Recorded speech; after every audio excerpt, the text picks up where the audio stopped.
je suis chef circulation en gare de Caen. Donc c'est chef circulation, c'est au poste d'aiguillage.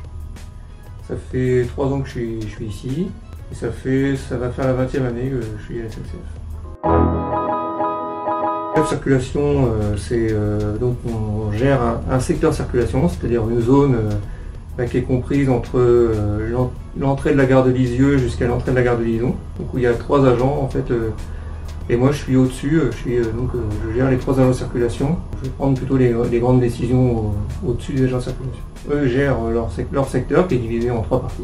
Et donc moi je suis au-dessus pour un peu centraliser les 3 parties. Et puis en relation avec l'escale, on va décider en gare de Caen de savoir quel train va aller quelle voie. Donc il y a un programme journalier. Et donc on va voir ça, savoir selon les retards, etc., quelle voie va aller tel train. Bon, là sur Caen, on est à côté des voies parce qu'on a pour mission de regarder le train au passage pour voir si tout va bien.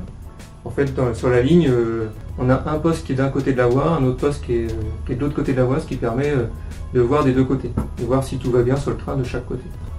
Et puis on gère tout ce qui est aléa, incident de circulation, c'est-à-dire s'il y a des obstacles sur la voie, s'il y a des retards, on va prendre la décision de savoir quel train passe avant tel train pour éviter soit d'enchaîner les retards ou de les amplifier. On gère tout ce qui est travaux sur les voies. Donc il y a des personnes qui vont aller travailler sur les voies et nous on les protège pour éviter d'envoyer des trains sur les travaux. Donc à Caen, là où je travaille, c'est un PRCI, donc un poste à relais à commande informatique.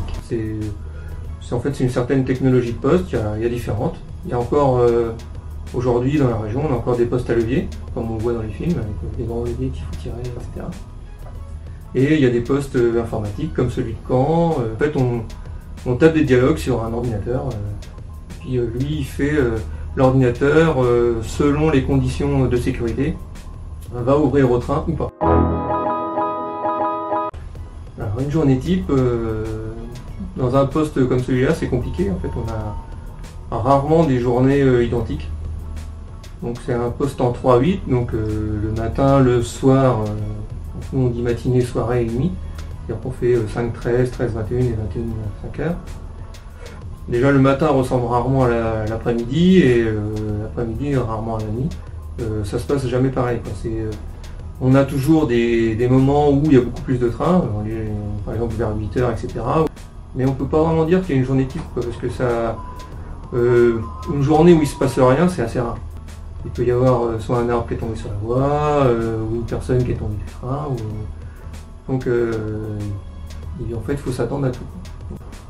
Alors, selon moi, les qualités qu'il faut avoir pour tenir un poste d'aiguillage en général, c'est pas obligatoirement claquant, mais il faut être assez calme, être rigoureux, et puis il ne faut pas paniquer quand il arrive un incident, etc. Il faut réussir à garder son sang-froid pour justement appliquer le bon règlement et que tout se passe en sécurité pour les trains et donc pour les voyageurs.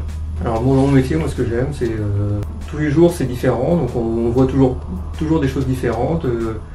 Il y a toujours des situations différentes, des choses qui ne nous sont jamais arrivées.